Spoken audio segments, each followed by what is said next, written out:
MovieManCHAD has finally seen Titanic in a movie theater. It took me 15 years. Yes, I've seen the movie 100 times before on video. Why would I want to go see it in a movie theater? For that reason only. Because of personal reasons, I never saw Titanic in a movie theater, and what a shame. I later caught it on VHS on a 19-inch screen in widescreen. Widescreen 19. Yeah, that's the first time I saw Titanic. And I remember just being blown away. Even on that small screen, I was just so captivated by the story and the structure and the whole production. James Cameron, in my eyes, has made some of the best films ever made. He might have the biggest ego and he's got to do everything himself. He probably could do everything himself if he could. But I really love James Cameron. And it was so awesome to finally get to see this in a movie theater. I have the DVD. I bought this DVD in 2005, and that was the last time I saw the movie. I remember watching it with the commentary. It was really great commentary. But since I didn't have a chance to go and see it in the theater, and people everywhere were seeing it, I did get the chance to catch up on the soundtracks. I remember listening to the soundtracks over and over and over again, and that Celine Dion song over and over until it's now become parody, almost. So I love these CDs. Here they are. They're great. I haven't really listened to the soundtrack very often. I was kind of holding back because I heard that James Cameron was going to put this out in the theaters again and give it the 3D treatment. And now that it's in theaters and it's in 3D, is it still worth it? Is it still magical? Is it still wondrous? Do I still care about the characters? Absolutely yes. I love Titanic. I have a lot of friends that are everywhere when it comes to Titanic. They either don't like the film at all, they love it, they're on the fence, they're back and forth, they hate the love story. I can't help but see their point. And I appreciate them and I respect them as my friend. I love them and I see their point. In the real world, this love story is very childish. It maybe is not the greatest love story ever told on film. But me as a moviegoer, as a movie lover, for those 3 hours and 17 minutes, I'm there with Jack and Rose. I care about their little love, whatever you want to call it. If it's just a one-night stand kind of experience, it doesn't matter to me because I'm just so invested.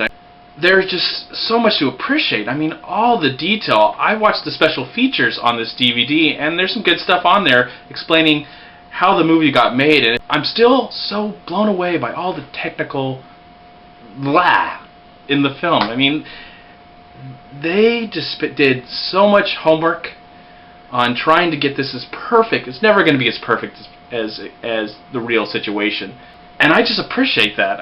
As a film lover, I love all the little attentions to detail.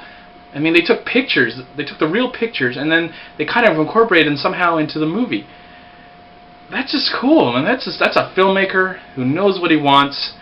I don't know if I could work for the man, but I could definitely appreciate and respect his work. Now, I look back at 1997, and this movie would definitely be in my top 10 still. But it never really was the #1 movie that I felt was the best film of 1997. Yeah, it won all the awards. It made so much stinking money. But there were some other films that I felt were a little bit better than this film. So Titanic, yes, would be in my top 10, but if I was going to pick a few to be in maybe my top 5, I would shoot out, LA Confidential and As Good as It Gets and Good Will Hunting.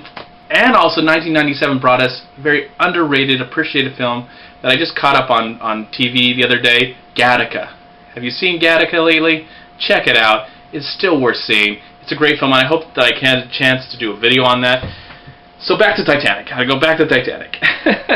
It was great to finally get to see it in the theater, and kind of in 3D. The 3D was back and forth. It wasn't terrible. It wasn't Star Wars Episode 1 3D. This 3D actually worked most of the time. It was still very unnecessary.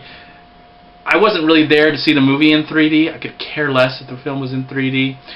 I would have to say some of the scenes of the boat and there was these shots from, from his perspective of seeing the length of the boat. So you feel like, oh, I can stick my hand in there, and ooh, it's so cool, and you can look at this, it looks so far down there. And other than that, there wasn't a lot of 3D that I was like, oh my gosh, this is so amazing in 3D. But the transfer looked really good, and the special effects still looked really good. There's a few scenes that maybe could have been touched up a little bit. But luckily, this movie was not made by George Lucas, so there wasn't a lot of differences like that with, characters added in or special effects. James Horner's score in this is still so beautiful to listen to. It's so memorable. Once you hear it, you know you're listening to Titanic. He is just awesome. And just listening to the score again and seeing the images, there's just so many images in this film that are so iconic and so memorable. Some might find some of it cheesy. I just don't. I'm just swept up in the magic. I believe what I'm witnessing is happening right in front of my eyes, and that's when you go to the movies, you want to have that experience. You want to be swept away, and it still touches my heart. Call me a sucker. Call me a sucker, but I still love Titanic. Just one of those movies that will always stay with me. I'm not ashamed to say that. I'm not ashamed to say that I love Titanic, even for all its faults and all its problems. I still love James Cameron's version of Titanic. I didn't have to go see this movie alone, and I'm grateful for that. I had a friend go with me, my friend Liza, so thank you, Liza, for going to see Titanic with me. How do you feel about Titanic? Is it something that you're ashamed that you actually liked once? Is it something you still love and you're going to go see in the theater? Is it something where you can't stand the whole Jack and Rose story, so you're never going to see the movie, even though you can just forget that story for a little bit and just appreciate all the technical stuff? And now I'm just getting off of that. How do you feel about Titanic? I want to hear about your opinions. I want to hear from everybody. Comment below, like this video, let me know what you think. If you enjoy this review and you want to see more, there's lots of other reviews on here. I appreciate you checking them out and watching my channel. You can like me on Facebook and follow me on Twitter at MovieManCHAD. You can subscribe to me right here at that button right there. I would really appreciate it if you hit that button right there and you can get all my reviews. And you can also check me out on the great website WeLiveFilm.com, and you can also see all these wonderful YouTube film fanatics, film lovers, film critics. Check it out, WeLiveFilm.com. Thank you for watching, and I hope you enjoyed my review, or my movie memory. I wouldn't want to call this a review. Let's just call it a movie memory.